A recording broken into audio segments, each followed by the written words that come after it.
Good evening and happy Monday evening, Wolfpack Nation.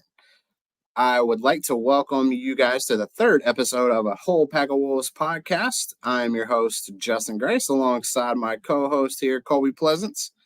Colby, tonight we are going to be recapping this past Saturday's game with Notre Dame. So look forward to your thoughts. We'll get the actual wrap up, how things went, what our initial thoughts were, what went right, what went wrong, and what can NC State look forward to on Saturday. So appreciate you dropping by again. As always, it's always a pleasure. Just wanted to give you a huge shout out for this week for getting the tickets to the game last week. So you and I had a pleasant time, Yeah. pun intended. Yeah, no pun intended.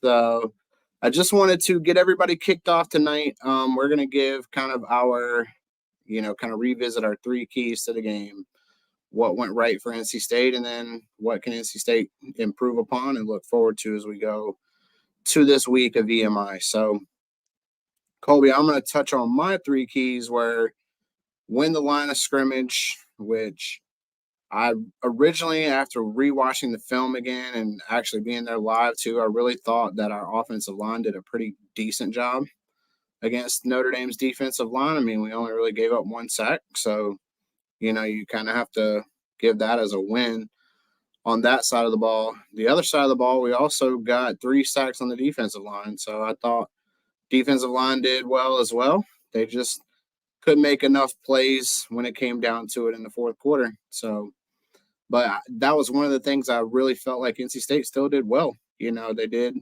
really well on both sides of the football. So I chalked that up as a win.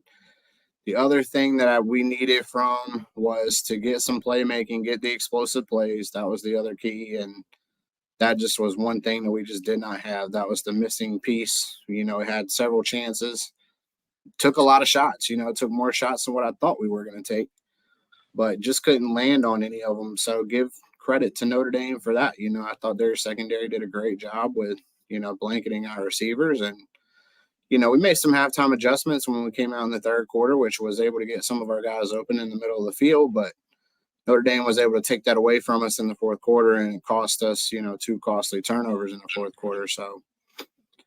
So win for Notre Dame on that one. And ultimately, the biggest one was stopping the running game for me for Notre Dame. That was the big third key, and that was another win for Notre Dame. I thought they ran the football extremely well.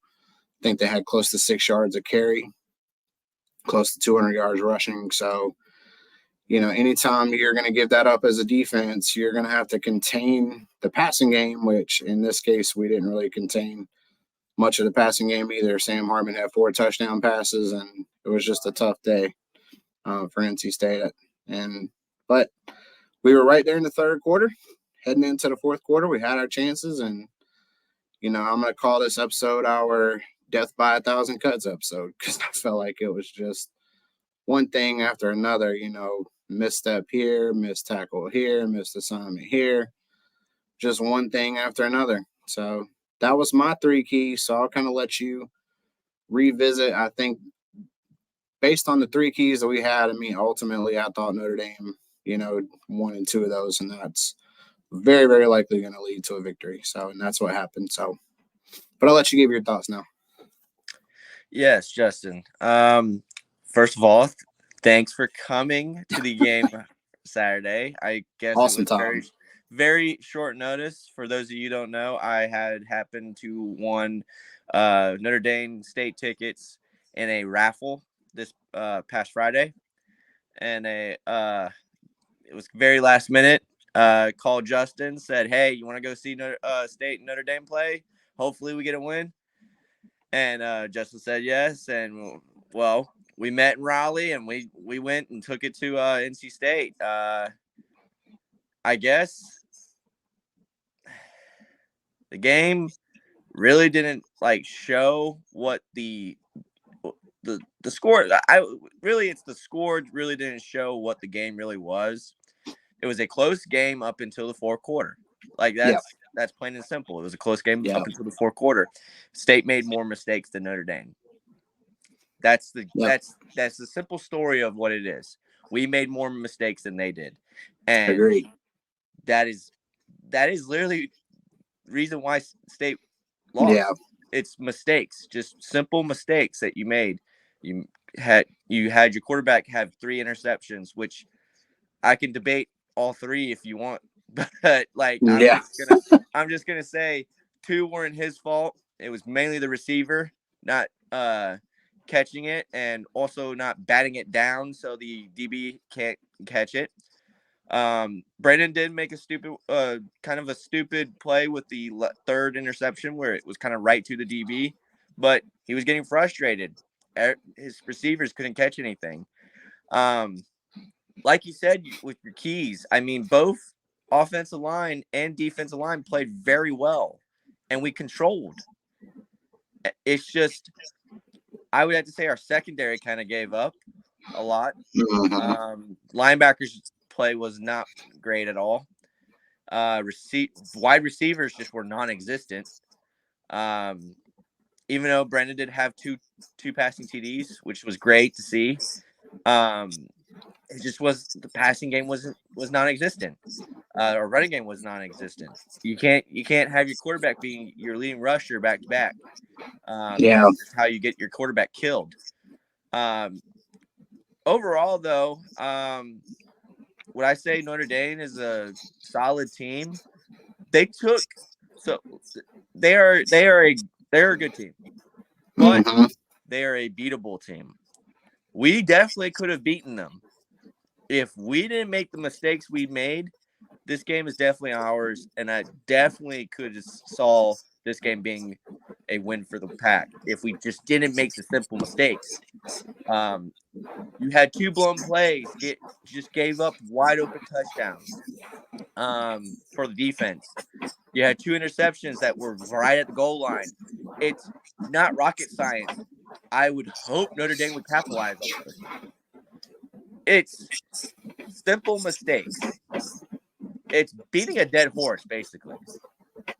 And to me, what Dorn likes to say is we're not going to watch the tape of this one. You know, like we're just flush it. We're just going to flush it. I looked back at the game and I watched the tape a little bit. I did not flush it. And I spent a little bit of time just thinking, if the mistakes didn't happen, you would have won the game probably. Or it would have been a very close game. Agree. But since you had these mistakes, the game was what it was. Taking consideration, your offensive line didn't lose it for you. Your defensive line didn't lose it for you. It was the other positions that literally I don't think any of us really talked about it. Really, the receivers, running backs, and quarterback being a thing. We just said we just need explosive plays. We didn't really have any explosive plays, but we gave it explosive plays to Notre Dame. See, Notre Dame really didn't have any explosive plays unless we gave it to them. And so that's just my kind of takeaway. It's like a lot of Notre Dame fans are saying, well, we just ran away with it. We gave it to you. We literally gave it to you. The game was solely looking like might go either way. It might go as a close win for y'all, or we might upset you.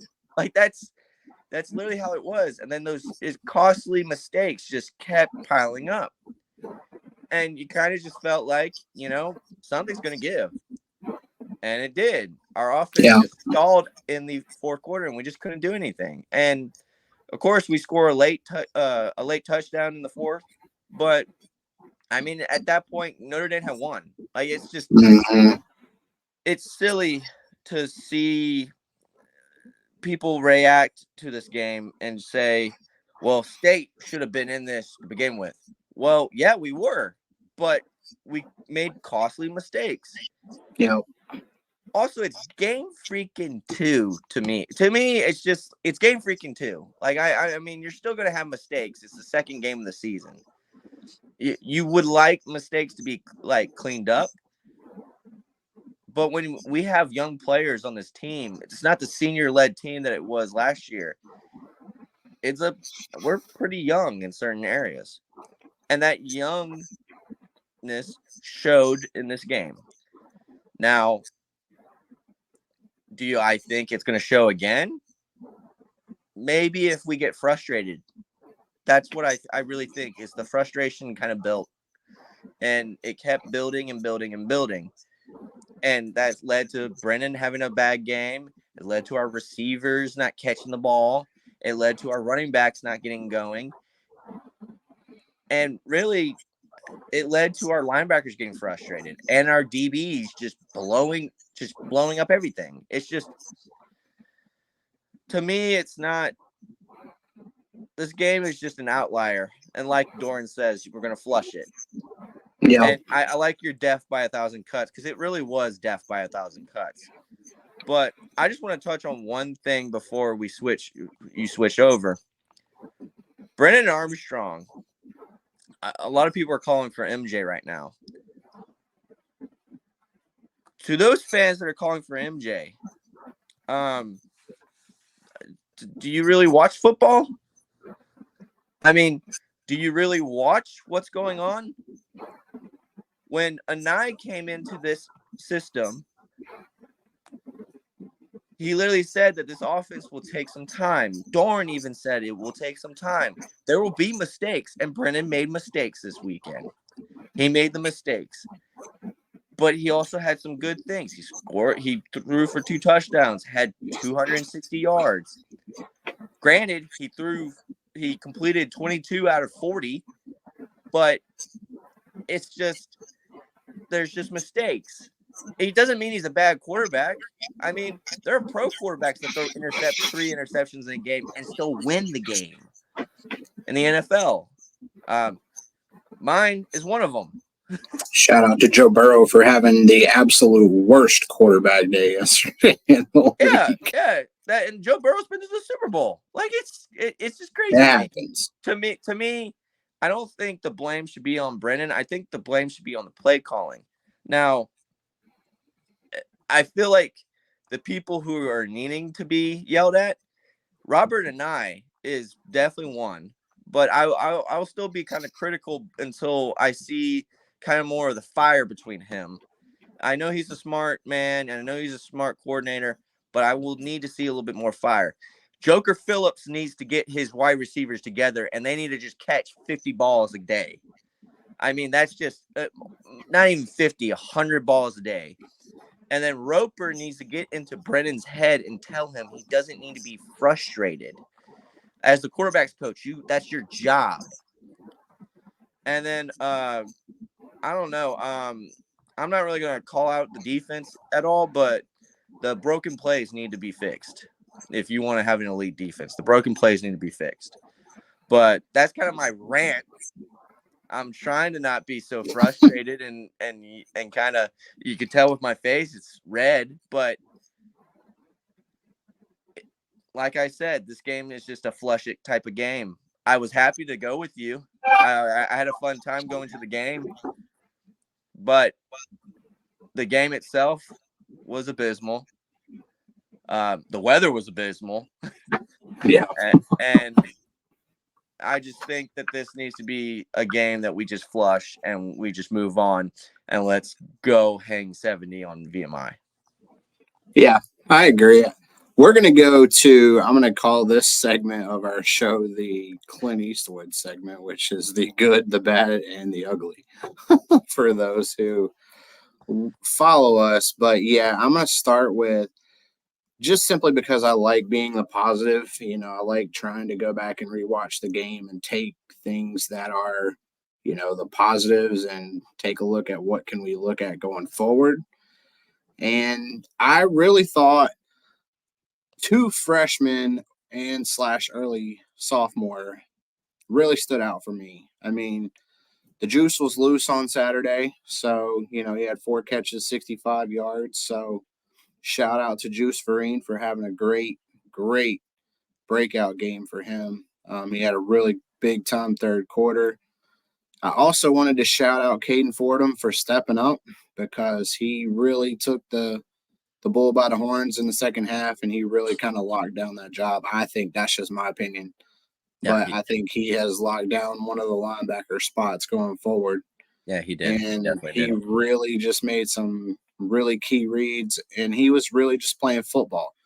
I mean, I'm not going to call out a lot of things, but I think a lot of these players are in a position where they're overthinking and not really reading and reacting. And that's what I saw a lot of in the first half, especially early part after the weather delay.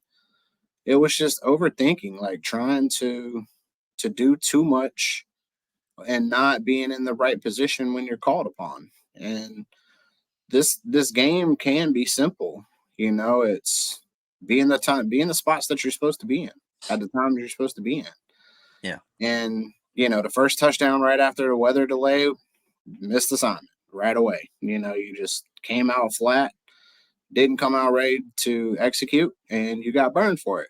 So, there were several other plays in the second half where it was just play action off of our DBs, and Notre Dame's wide receivers just ran them off, and then they would just dump off to the tight end for another 40-yard play. So it was just blown coverages, missed assignments, not knowing who you're actually supposed to take in those certain instances led to just massive chunk plays for Notre Dame, and that was a really big part of their success. But to follow up on the good, the realistic thing for me was I really thought our secondary played well for the most part. I mean, I know there were a couple plays where we had blown assignments, but they got a lot of chunks. But when you really break it down, it's kind of like one of those things when you're looking at 40 plays, you want to see all 40 be great, but they're not all going to be that way. I mean, in this particular case, 5 or 6 of them turned out to be really, really bad.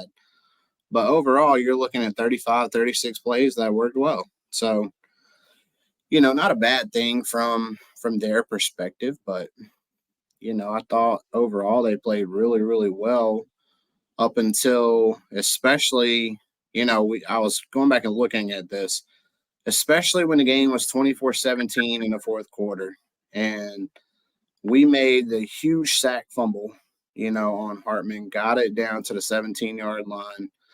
They were playing fast. They were playing physical, even though they had given up some plays, but they were still playing really tough at that point. And then the missed field goal happened, and, I really thought that was, you and I looked at each other. I was like, man, that's tough. Like, you cannot have the ball at the 17-yard line and get no points. And I literally feel like that killed the momentum too. Like, I mean, I feel like if we scored there, I feel like it's a different game. I feel like it's a completely different game at that point, and that's just really, that's football, man. I mean, you can't make the mistakes. You just can't hurt yourself. And Doran said it so many times, like, the team that wins the turnover battle is going to be the team that wins the football game. And that's what happened. We had 2 late turnovers, one right out of the hands of the wide receiver into the hands of a DB. And then you get a frustration interception that leads, both of them lead to touchdowns. Yeah. And in that particular moment, the minute I really was impressed, I'm going to go back a little bit. I was really impressed with the fact that after the missed field goal, the defense did come out and get a 3-and-out.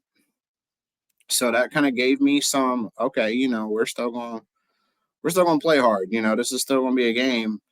Yeah. And then the interception came on the very next drive, and I'm just like, man, tough to see.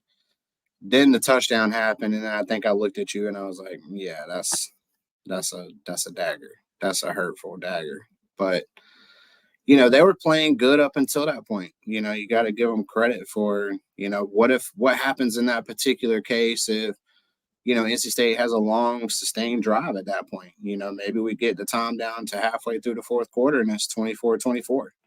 But instead it's 31-17.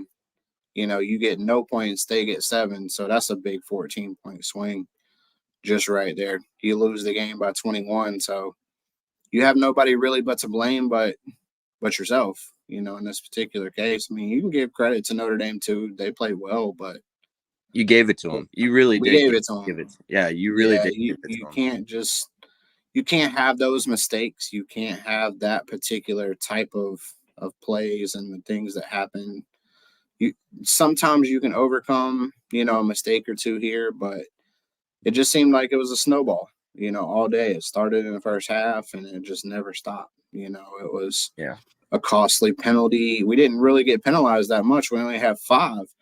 But when you go back and look at those penalties, it was drive killing penalties. It was offensive pass interference, and you get a holding call that just negates a big play, and it just goes on. It was just one little thing after another. You were just like, man, we just cannot get out of the way of ourselves today. And I felt like if they had been able to minimize that, different game, different scoreboard. But yeah, biggest thing is, like Dave said, learn from it, correct the mistakes that you can correct. I feel like, honestly, personally, offensively, this is just my opinion, but I feel like they're testing a lot of things out right now, especially these first 4 weeks when 3 of the 4 opponents you should win very easily on. So I feel like they're kind of finding their way personnel wise. We have seen a lot of rotation, and for me personally, I kind of take the NFL approach. Pick the 3 or 4 dudes, man. Like, go out there and go with the horses that you're going to go with, and give them the targets, give them the rhythm.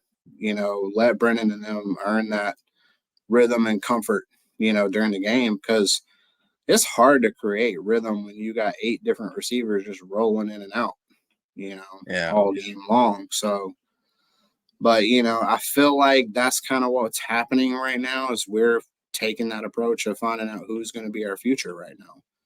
And I think that's kind of what Tony Gibson did when he first came here.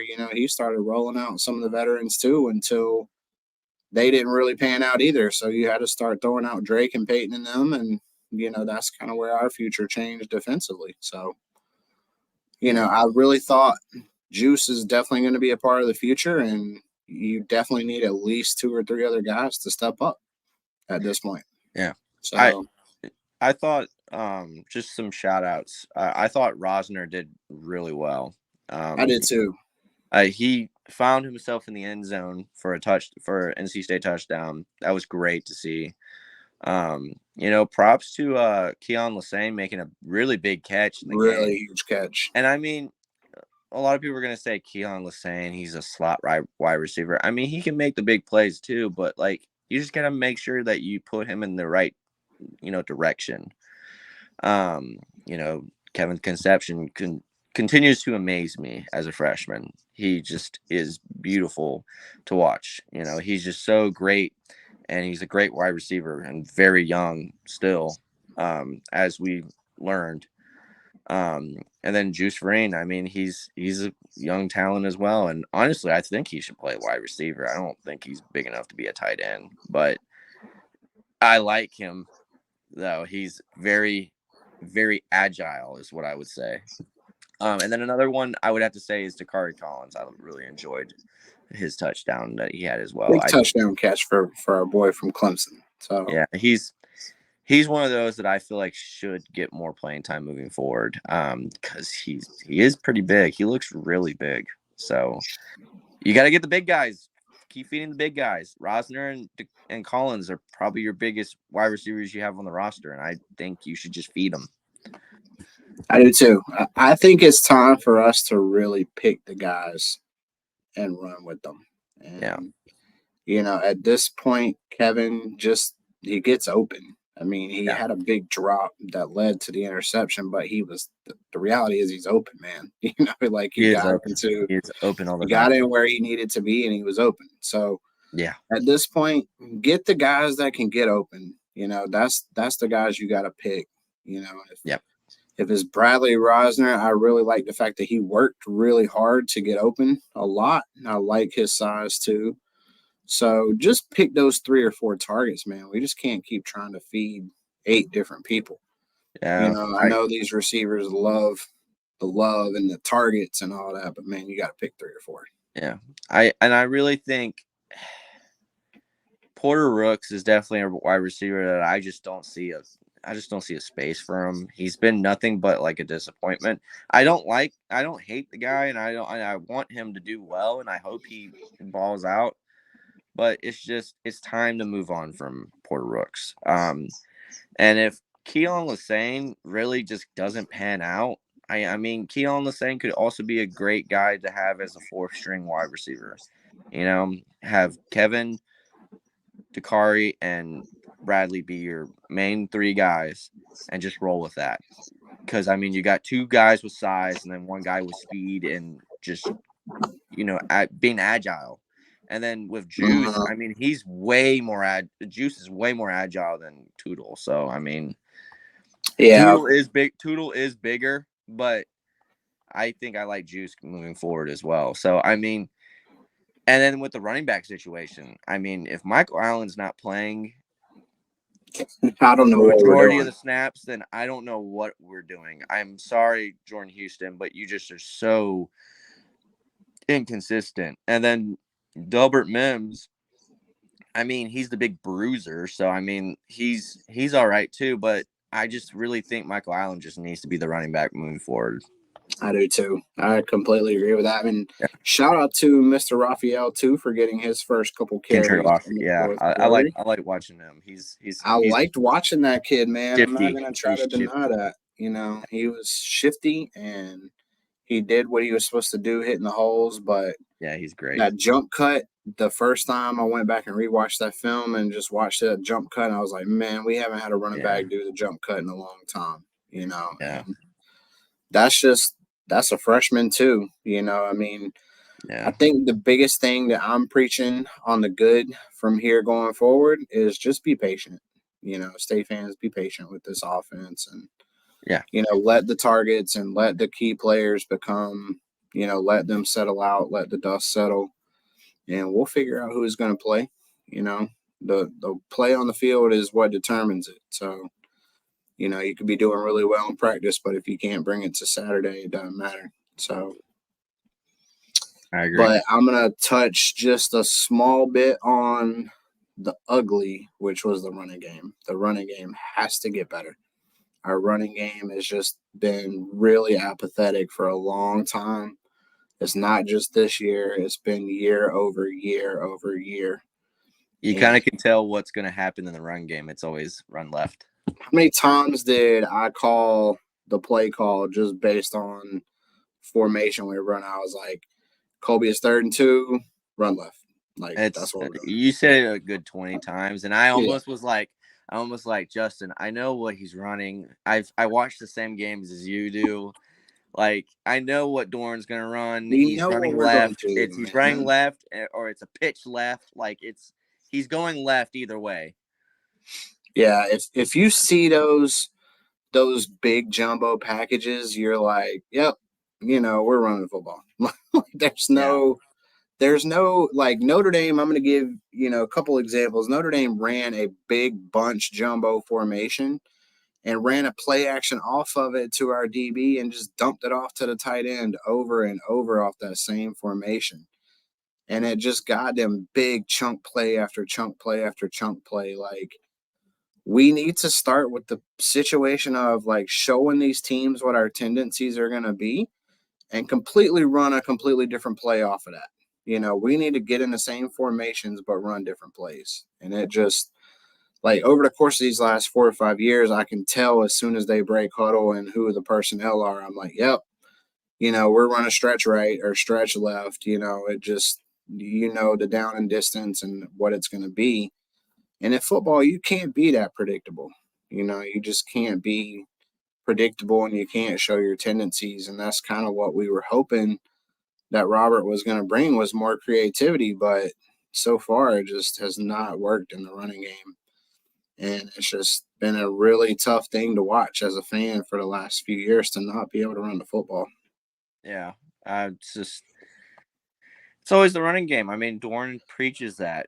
He preaches that we need to run the ball more. And I really don't. I kind of get it with this new scheme that we're running now is an air raid. I mean, we're going to pass the ball a lot more, but to open up the pass, you got to run the ball. And even in an air raid, you do run the ball a fair amount. So I just hope to see some different, I don't know, just something different on this coming Saturday. The hope is there, but we just We just need to do something. Yeah, that's one of the things that I was trying to point out for the offense wise anyway. There's ways you can run the football, but not run the football. Like there are ways that you can get your backs involved in the passing game that is essentially an extension of your running game. Yeah. That's just the way the air raid is designed. And I just don't see that right now. Like I'm not seeing. We did see the one wheel route that did actually work to Kendrick Raphael. Yeah. That was a play that you have to see more of. Like, where are our running backs at in the passing game right now? Yeah. That's where I feel like we're going to have an advantage over a lot of these teams in the ACC is our backs are going to be able to get on these linebackers and they're going to be able to win that battle. Yeah. So take advantage of it. I mean, Jordan Houston, I love the guy when it comes to his leadership and the toughness, but he's so much better suited to be a pass catcher and not a runner. And we're not even trying to get him involved in a passing game. Like, it's just weird for me. Like on a wheel route or something. Yeah, it could be anything. I mean, the best thing that I used to see when Devin was running plays against Clemson was in 2021 was our running backs were running what we call angle routes. You run essentially like you're going to run it out, but then you essentially cut right back to the middle of the field and Yeah. present yourself on essentially what would be a slant route. But we haven't ran anything creative when it comes to getting our backs to football in space. And that I think is really hurting us right now because that really can be an extension of your running game. You don't have to run for 400 yards every game to be successful, but Yeah. you have to make the defense account for the running back. And right now, we're not accounting for the running back. So we're playing 10 on 11 right now. And Notre Dame just kept loading the box with 8, 9 guys in the box and daring us to try to beat them down the field. And just didn't happen. So, give them credit for that. That's what I'll say for that. Yeah. Yeah. And I agree. I feel like the running game just needs to be more crisp. It just needs to, it needs to flow. And I feel like Michael Allen just needs to be the running back moving forward. I agree. He's got And to get more touches. and you still use Jordan Houston. You can just use Houston more as like a receiving back, and that's fine. If you want to be an air raid, just utilize the guys that you have and utilize the guys that are making plays. Because I feel like that will help Brennan so much more than Like I feel like the mistakes are just because he got frustrated. And Yeah. no, he's not a bad quarterback in my opinion. He's a solid quarterback. He's definitely average, but like he's definitely a solid quarterback. So I don't think the MJ Morris like stuff is just really. I think it's outrageous, and I just don't think you know anything about football if you're gonna come out with that kind of attitude. It's always the best quarterback is the backup, right? when it comes Yeah, to like I mean, football. yeah, we get, When it but comes we to the get it. fans, anyway. Well, but we get it. Like MJ is the more talented guy, but would you want talent or experience? I want experience. I want a guy who knows the in and outs of being a quarterback. So, and I love MJ. I mean, I got a freaking shirt that says MJ Morris on the back. I love the guy, but he's so young still, and he just needs to learn a little bit more. Yep. He's got all the talent in the world, but he's got Brennan in front of him. So it's now if Brennan just kind of like gives up and just kind of keeps throwing interceptions, then MJ will come in. But I just don't think. I just think this was an outlier type game, and I just feel like Brennan just got really frustrated. And I'm not a Brennan defender. Like this, Justin. Like I wasn't a fan of the guy when he signed with State. Like I didn't think he was going to be any good. I wasn't actually a big fan of us getting him because I knew he was so turnover prone, especially last year. But at the same time, he's being reunited with Robert and I. So I guess and I knows something that we don't. And I guess they can make something work. We only can hope. But I mean, to me, it's not Brennan's fault. It's just guys didn't make plays. Guys dropped balls. The play calling was god awful. It's so conservative. I mean, conservative Dave was out and about this past Yep. Saturday. He Like showed us that again. he is so conservative when it comes to just trying to play with the game, and it's just like, oh my god, Dave, I love you, but like, come on, man. It's pathetic at this point. And so I just hope that we get something different for the next games to come. We Me more too. likely will, but Yeah, I agree with that because the I next would two hate to games, be VMI right now. I'm just gonna say that you're gonna get really, yeah. really angry. Um, So I agree. I wouldn't want to be VMI or Virginia. I'm going to say that right now. I Just wouldn't the either. next 2 I weeks wouldn't either. for Brennan probably are going to be pretty high octane.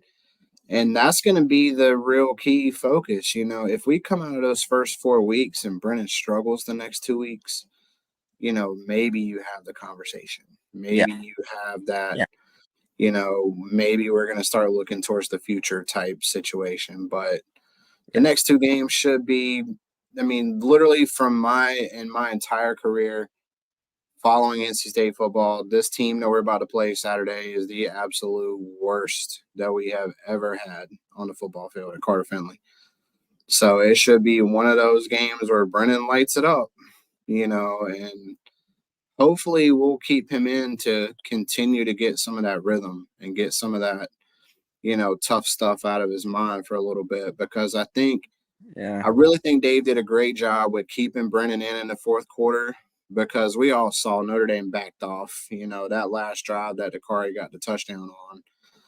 If MJ Morris runs that drive and they scored a touchdown, what's going to be the question after the game? Well, why wasn't MJ starting? He went 6 for 6 and got the touchdown on the last play. Like, why Yeah. hasn't he been playing? Yeah. Yeah. And I You mean, know, Brennan's stats were not that bad if you overlook the interceptions. I mean, he scored 2 touchdowns and threw for 260 yards and had 22 completions. I mean, not a bad game, but you see how many times he threw. He threw 40 times. I mean, it's not that greatest. And then he had 3 yeah, interceptions. But he also ran it in for a touchdown, which I thought he showed a lot of authority and a lot of like just I'm going to bulldoze you over type of like with that running touchdown. I really liked it. And I like his stuff I now. don't mind a quarterback that can run. I don't mind it at all. He runs too much though. You And I can't just be a think you dual need threat without yeah. passing the football. Yeah, you need to pass a little bit. Come on. Feed the other And be guys. accurate with your passes. The biggest thing that I was so frustrated with Saturday was the accuracy on his throws was just not there. The timing was a little off on a couple of the throws. The accuracy was just not there at times. I expect more from a 6-year guy. That's just me, and maybe it's just him shaking out the rust first couple weeks. I don't know. Yeah. We're gonna see how the next couple go. But it was a fun experience, I'll say that. It's the second time I've seen Notre Dame, so Yeah. at least we don't have a losing record at home against Notre Dame at this point. So, you got to come out with that. But I'm excited to see what we got on Saturday with VMI. Obviously, Colby and I will be breaking down that matchup on Thursday. So, for all of our listeners out there, make sure to tune in on Thursday night for us as we will break down Virginia Military Institute, and Colby and I are going to be flushing the Notre Dame game really, really quickly because Yeah. Colby's Notre got a Dame big who? game tonight with the Bills. So Yeah. I mean, I might be flushing 2 games down depending on how this other game goes, but I as a Bills fan, you kind of know the misery of what the Bills are. I mean, 4 straight Super Bowl losses is insane. So, it is what it is, and you just got to flush it away and then you move on. that's right. Yeah, it's Yep, also week 1 in the NFL, so it's not really that big of a that's deal. right. So, And I I'm mean, definitely already 0-1 in my fantasy league. So yeah. Yeah, yeah, my fantasy, I'm in 3 leagues, so I'm hoping to win 1. I am winning 1, and then the other one I would have to I need Diggs and Allen to help me out. And then the other one is it's just God trying to help me now. I I still got hope left tonight with your Bills defense. So if they can get like 3 pick sixes and hold a shutout, I might be all right tonight. So Yeah, we'll hopefully. see how it works. But we're excited for Virginia Military Institute. We will break them down in full detail Thursday night. We had a fun time. It was great to be able to get out and experience the sunshine for a little bit.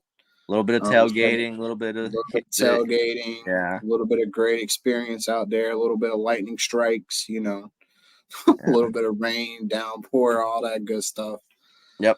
But we'll be excited to take a look. I'm going to be looking into a little bit more because obviously they're a little tougher team to break down. You don't really play a lot of these military institutes very often, but we're definitely going to have a full breakdown offense, defense on Thursday. So looking forward to that too. Yep.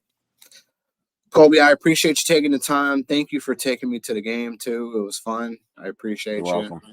welcome. We're going to be back at it again on Thursday night. So we will be back here right at 7:00.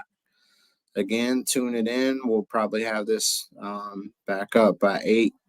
So take a look at our breakdown for the game on Saturday. We look forward to seeing all of our amazingly beautiful and red stadium on Saturday. So come back to the Carter, fill it up this time. Don't leave.